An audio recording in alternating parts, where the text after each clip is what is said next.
Dernière partie de notre journal du matin. Merci à vous si vous nous rejoignez sur I24. On va parler à présent avec Sandy. Bonjour Sandy.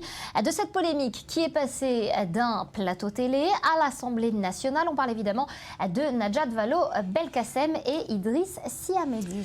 Exactement, depuis son passage dimanche dans le supplément de Canal+, Idriss Sy Hamedi, le fondateur de l'association Baraka City, ONG islamique, est devenu le nouvel ennemi de la République. Il se présente comme un musulman normal, mais ne serre pas la main aux femmes. Il prône la polygamie comme alternative à l'adultère. Son épouse est selon lui assignée à résidence parce qu'elle porte le niqab et que la loi interdit le port du voile intégral en espace public, mais tout ça ne l'empêche pas de s'ériger en défenseur des droits de l'homme et des libertés individuelles.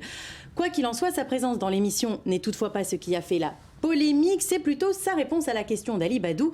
Condamnez-vous l'État islamique? Et la réaction de la ministre de l'Éducation, on regarde.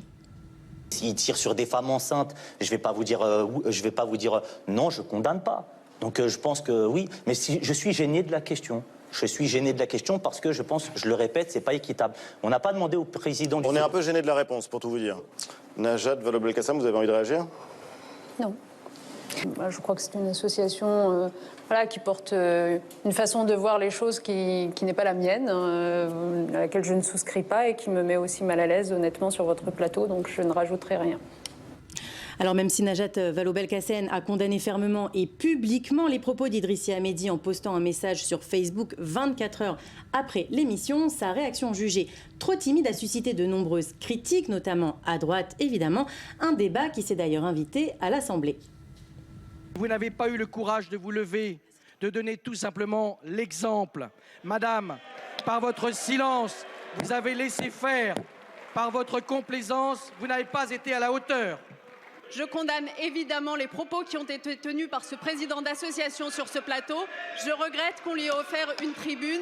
Une fois encore, l'école est totalement engagée pour transmettre les valeurs que nous sommes en train de défendre, car nous n'avons qu'un ennemi de part et d'autre de cette Assemblée. Je vous invite à ne pas abîmer ce travail par des polémiques dérisoires. Merci Madame la Ministre. Voilà, et cette polémique, elle s'est également, bien évidemment, invitée sur les réseaux sociaux. Effectivement, les politiques de droite encore n'y sont pas allés de main morte. Et c'est Idriss Sy Hamedi qui a lui aussi profité de cette occasion sur les réseaux sociaux pour régler ses comptes avec, cette fois, le présentateur du supplément qui s'était déclaré gêné par sa réponse, on l'avait vu. Je cite, « J'invite Ali Badou à contacter l'EI pour leur signifier sa condamnation et d'ensuite participer à la prochaine action humanitaire en Syrie. » Le président de Baraka City avait par ailleurs promis de publier une vidéo pour expliquer sa vérité, comme il dit, mais son compte Twitter avait été suspendu dans la nuit de lundi à mardi. L'association Baraka City avait évidemment crié au scandale sur sa page Facebook avant que le compte du président de l'ONG ne soit rouvert hier en début d'après-midi. Merci beaucoup Sandy pour ces détails et ces explications.